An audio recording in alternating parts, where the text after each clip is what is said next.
Fala galera, belezinha? Aqui é Vitor Rizovas do canal 10 de História, tudo tranquilo? Vamos falar hoje de Roma, tá certo? Olha só, primeira coisa é a seguinte, vamos dividir a história de Roma em alguns períodos, olha lá na tabela. Primeiro, a monarquia, entre 753 e 509 a.C. Depois disso, a república, entre 509 e 27 a.C. Por fim, o império, entre 27 a.C. e 476 depois de Cristo, tá certo? Mas claro que para falar dos períodos, ou antes de falar dos períodos, a gente precisa entender como a cidade foi fundada, não é isso? E daí a gente tem algumas coisas bastante interessantes. Olha só. Primeiro, os arqueólogos dizem que Roma se desenvolveu a partir de um acampamento de latinos, de pastores que usavam as margens do rio Tibre para cuidar dos seus rebanhos. E deste pouso, ou desse acampamento, acabou crescendo a cidade. Então, os pastores estão ali, viram um acampamento, fica de uma forma mais permanente, traz a mulher, as crianças e pronto, se transforma uma cidade. Mas durante a República, ou seja, quando Roma tinha conquistado praticamente tudo, surge uma dúvida. O que é que esses romanos têm de especial? Como é que esses caras, que eram uma cidadezinha, de repente conquistam o mundo todo? Ou seja, como é que pode? Bom, para isso foram criadas algumas lendas. Por exemplo, a lenda dos Três Horácios, ou a lenda do rapto das Sabinas, entre diversas outras, Como os romanos conseguiram crescer. É isso que as lendas, os mitos fundacionais, se você preferir, tentam explicar. Mas para nós, a mais importante nesse momento é a lenda de Rômulo e Remo. Esses dois caras são irmãos, que segundo a lenda, são filhos do deus Marte e da princesa Réia Sílvia, da cidade de Alba Longa. A cidade de Alba Longa era uma cidade ali do lado de Roma. Réia teve seus filhos colocados numa cesta e abandonados no rio Tibre.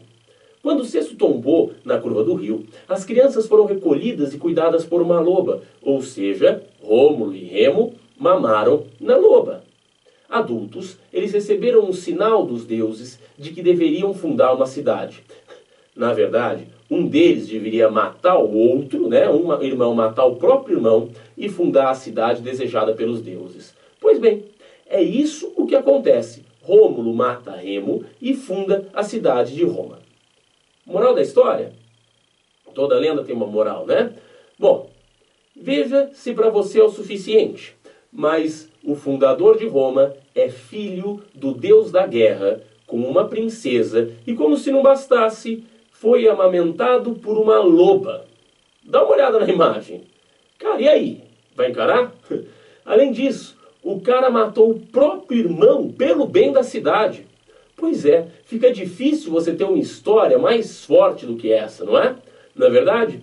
Bom, o fato é que, sendo filhos de Rômulo e de Remo ou não, filhos de Rômulo ou não, a cidade cresceu e no começo viveu sob a monarquia, não é? O primeiro período da história de Roma, entre 753 e 509 a.C. Durante a monarquia, o rei, que já tinha o apoio do Senado, ou seja, do Conselho de Anciãos, exercia a maioria das funções. Mas os senadores e o rei tinham suas medidas aprovadas pela Assembleia Curiata, ou pela Cúria, que era formada por todos os patrícios, uma vez que o Senado era formado pelos mais velhos e mais importantes patrícios de Roma. Essa organização política estava sob a seguinte sociedade. Olha só, dá uma olhada na pirâmide. Olha lá. Os patrícios, que são os proprietários de terra.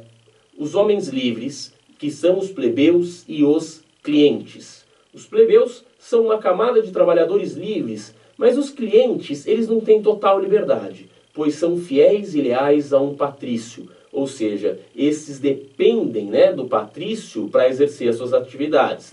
Então, quem manda no cliente é o patrício, que tem uma certa lealdade. Então, as atividades do cliente são determinadas por eles, por esses patrícios. A gente chama de agregados, muitas vezes.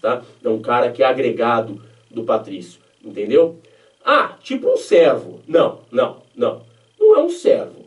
é mais um agregado, alguém que faz as tarefas que esse patrício pede. Entendeu? Como fiscalizar os escravos, comprar, vender, supervisionar o trabalho de um escravo, fazer alguma atividade. Hoje em dia seria pagar a conta no banco, fazer supermercado, alguma coisa do tipo. Tudo bem? Não é um servo, mas alguém que é leal o suficiente para você dar um cartão de crédito na mão e falar, ó, vai fazer compra para mim. Tudo bem? Abaixo dos trabalhadores livres a gente tem os escravos. Neste momento, ou seja, na monarquia, eles são pouco numerosos, né? Neste momento, os escravos podem ser tanto prisioneiros de guerra, como plebeus, que endividados acabavam se tornando escravos. Tudo bem? Clientes, escravos e plebeus não tinham direitos políticos. Eles eram dominados pelos patrícios, que controlavam o Senado e a Assembleia Curial. Beleza?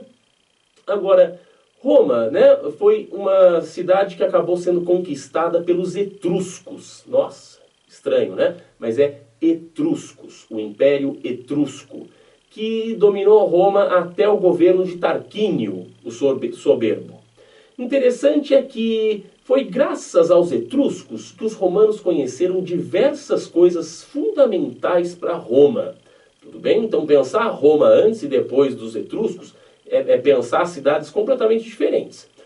Por exemplo, os etruscos que trouxeram para Roma a mitologia grega, a filosofia grega, o alfabeto grego, a arquitetura desenvolvida para fazer canais, túneis, templos, né, entre outras coisas. A própria cerâmica foi muito desenvolvida com a presença dos etruscos em Roma. Os romanos seriam simplesmente irreconhecíveis sem os etruscos. Tudo bem? Com o final do domínio etrusco, temos o início da República Romana. Tarquínio, o soberbo, sofreu um golpe dos senadores que proclamaram o Senado a instituição mais importante de Roma. Se liga, o órgão mais importante da República Romana, o Senado, né? É a instituição mais importante de Roma. Ao contrário da monarquia, a República tem diversas instituições, ou seja, órgãos administrativos. O Senado, que cuida, né, dos pontos mais importantes da política interna e da política externa de Roma, as assembleias tribal e curial, que são criadas, né, ao longo da República para atender os interesses dos plebeus, elas votam alguns projetos e elegem alguns representantes de cargos públicos, né? Mas os representantes mais importantes, os magistrados, são eleitos apenas pela Assembleia Centuriata. Os magistrados são os seguintes, dá uma olhada na tabela: cônsules, pretores, censores, edis e questores. Os cônsules são importantíssimos, grifa aí. Os cônsules são importantíssimos porque eles que lideram as decisões do Senado.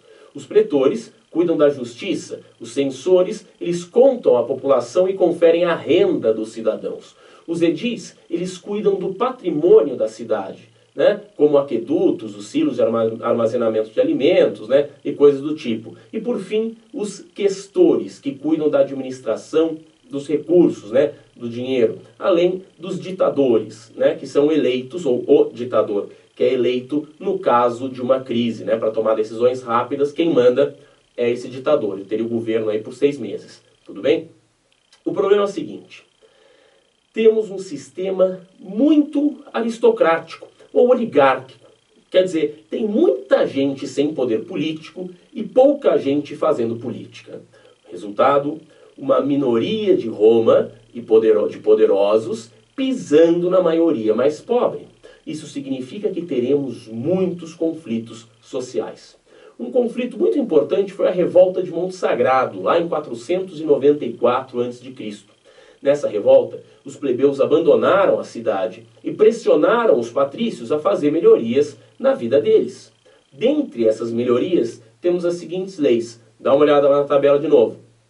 Aliás, se você quiser a tabela, que você está vendo aí, se quiser essa tabela, me manda um e-mail, faz um comentário aqui, aqui embaixo da aula, e eu mando essa tabela para você por e-mail, aí, uma tabela, um mapa, o que você quiser, eu posso mandar para você. Belezinha? Então olha a tabela lá. Tribuno da plebe, cargo que permitia aos plebeus vetarem novas leis que pudessem ser prejudiciais a eles. Né? Isso não valia, por exemplo, quando um ditador estava no poder, porque o ditador que governava em tempos de crise precisava de agilidade nas suas decisões. Então aí não vale usar o tribuno da plebe, tá certo? Então, em 450 a.C., depois de mais pressões, né, dos plebeus, aparecem as leis escritas de Roma, né? O que faz com que todos conheçam as leis e assim elas sejam menos arbitrárias, tá? Então isso estende a cidadania das pessoas. Depois, a escravidão por dívidas só foi abolida depois de mais revoltas, né? Com as leis licínias de 367 a.C., que além de abolir a escravidão por dívidas, também instituiu que um dos cônsules, porque eram dois, deveria ser plebeu. E que uma parte do território conquistado, o ager publicus, né? Uma parte do território conquistado na expansão territorial romana deveria ser destinada aos plebeus. Tá bem? Temos ainda a Lei Canuleia, que permitiu casamentos mistos entre patrícios e plebeus, o que ajudou de alguma forma a dar mobilidade social aos plebeus. Enquanto esse processo de conquista de direitos acontece, temos um outro processo, o processo da expansão romana. Todos conhecemos Roma por um território gigantesco, não é? Dá uma olhada lá no mapa. Veja que os caras conquistaram tudo. Tudo o que quiseram. Todo o mundo que eles conheciam na época, eles conquistaram. Entendeu por que razão a gente precisa tentar explicar o que esse povo tem de especial? Né? Por isso que a gente vai dizer lá de Rômulo. Percebeu? Bom, desde o que chamamos hoje de Espanha até o que chamamos hoje de Irã, impressionante. Do que a gente chama de Inglaterra até o deserto do Saara. Putz, né? A expansão romana levou cerca de 300 anos. Né? E numa primeira fase foi defensiva, ou seja, para se defender dos seus vizinhos, Roma acabava anexando o território desse vizinho. Né? Primeira fase da expansão, defensiva. Mas num segundo momento da expansão, ela foi ofensiva, ou seja, Roma se deu conta de que conquistar mais povos significa conquistar mais riquezas. E a partir daí, partiu para o ataque. O maior problema de Roma foi Cartago. Você consegue achar Cartago no mapa? Ali, ó, tá vendo o norte da África? Olha lá, vou circular para você. Achou? Tá bom? Bom, Cartago era uma cidade fenícia importantíssima para a rota comercial leste-oeste no Mediterrâneo. Por isso, Cartago e Roma vão entrar em uma guerra por mais de 100 anos, né? Até que Roma finalmente vence as chamadas guerras púnicas, né? As guerras de Roma contra Cartago. E domina, a partir daí, o comércio no mar Mediterrâneo. Tudo bem? Agora, o que mudou para Roma com a expansão? Bom, tudo. Olha só. Primeiro, Mare Nostrum, ou seja, o mar Mediterrâneo é controlado totalmente pelos romanos. Entrada de riquezas em grandes quantidades. Claro, conquistou, pilhou. Ou seja, com a conquista vem o saque das riquezas daquela região e posteriormente o pagamento de tributos. Temos também a ruína de pequenos proprietários, né? Por causa da concorrência com os grandes proprietários enriquecidos com as conquistas territoriais, né? O latifúndio, a gente sabe isso da aula de geografia, o latifúndio ele acaba sempre fagocitando, né? Engolindo o minifúndio. Isso causa o êxodo rural, né? E a pequena propriedade vai à falência. E esse agricultor tem que se virar de alguma forma, portanto, vai para a cidade. Além disso, o empobrecimento da plebe, porque tem muita gente procurando emprego e também porque o escravo está muito barato. A entrada de milhares de escravos leva à consolidação do modo de produção escravista. Ou seja, em Roma, o trabalhador passa a ser escravo. E quem não é escravo está na plebe. A gente vai ver diversas consequências disso na próxima aula, quando a gente fala da crise da República e o Império. Belezinha? Fica ligado para não perder essa aula. Falou? Bom, vamos fazer um exercício, uma questãozinha do Enem agora. Tudo bem? Enquanto você se organiza aí para pensar, aproveita, se inscreve no canal, aproveita, curte a aula. Belezinha? Vai lá, faz a questão, pausa se você quiser, responde, daqui a pouco eu te dou a alternativa correta. Tá bem?